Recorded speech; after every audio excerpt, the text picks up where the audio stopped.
Are you in an open relationship? Then let's get into it. Sometimes people come to me and they want to be in open relationships. Sometimes, they've been in a relationship for a long time, it's established, and it has nothing to do with their having issues. It's just that they want to bring a little bit more excitement, maybe some more love or some more loving into the relationship. And I'm all for it. It's not, for me to judge. It's not for me, to decide whether or not that's something good or bad for someone. Other than, let me say this. I'm always concerned when someone comes to me and says, I met someone 2 weeks ago, 3 weeks ago, and now they want me to be in an open relationship. The question that I have, did they always want you to be in an open relationship? I mean, was that like the intent of like getting with you and meeting with you and getting to know you? Is that they thought, another person, right? Why don't we add this person to the mix, right? So that is a concern for me. You can be in an open relationship. There's nothing wrong with that. People come to me for that all the time. I have clients who are interested in that, right?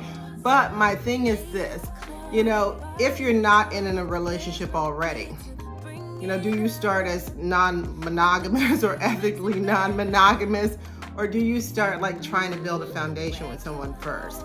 And what I always say to people is that I think it's better that you try to build a foundation with one person first, right? And then, as the relationship is going and it's going well, then talk about like what it means to be, in an open relationship. What it means for both people, not just one person, right? Because, everybody has their ideas of what that looks like. And to me, they're not always the same thing, right? So one of the things that I always tell people is to really sit down and talk about like what the requirements are, what the guidelines are. Don't let it be willy-nilly, like, let's make this like spontaneous, honey. That will get you in a whole bunch of trouble. And then the other thing that people like to do, which I think is crazy to some point, let me just say this, if you're gonna do it, don't tell me.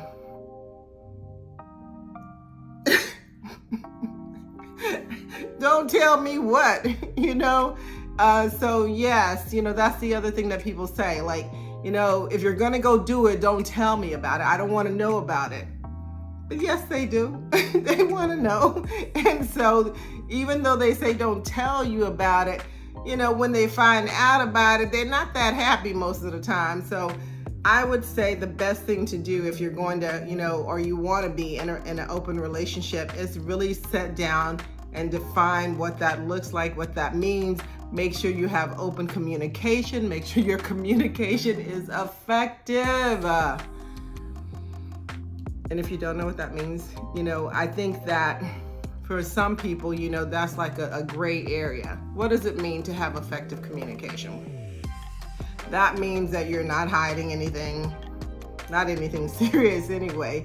And you're not like, keeping secrets, right? And you're not lying, honey. You're telling the person what's really going on. Like, okay, you're telling all the people what's really going on. But your primary person, your main person that you're with, you need to have like open dialogue, honest dialogue about, what it is you're doing with these other people or this other person or whatever that looks like for you. So there's not a lot of like concern, because the thing that I found, in talking to people who are in open relationships or interested in them, is that even though they say they're cool with it, a lot of times they get jealous, they get angry, they start trying to compare themselves with the other person, trying to measure, why you like them more than you like them. Anyway, y'all know what I mean. So it's like, it gets a little fuzzy and a little bit confusing. So to me, this is my 2 cents worth, right? Is that be sure that it works for both people, right? Make sure that you both are doing this for the right reasons and that you both are like totally into this, right? And it's not just because one person, wants to experiment, or one person wants to have a little bit more fun, or maybe one person is bored, hell, Get a hobby, honey, get a hobby. Anyway, my point is this, and I'm gonna do a recap, is that open relationships, I don't think they work that often based on statistics, right? Can they work? I'm sure they can. There's a lot of polyamory stuff, which is a little bit different, and you'll have to look all this stuff up if you're not sure and if you're thinking about it.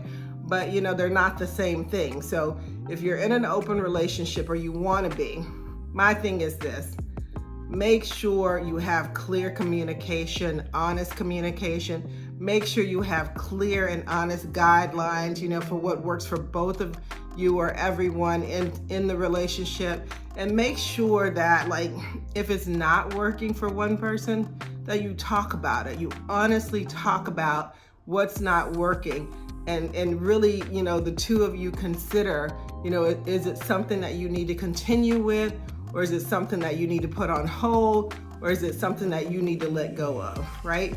Because, most people who come to me that are in committed relationships are not looking to blow up their lives, right? What they're looking for is to add a little bit more excitement and love to it, and that's about it. Now, for those of you who are just starting out, I'm gonna be totally honest. When someone comes to me and said, I met someone 2 weeks ago and now they want me to be in an open relationship, that's a red flag for me. It's a huge red flag. Did they not know that 2 weeks ago when they met you, or were they too afraid to say that? I don't know. But to me, that's truly a red flag. So I would watch out for that, because to be honest with you, if I'm not enough, then I guess I'm not enough.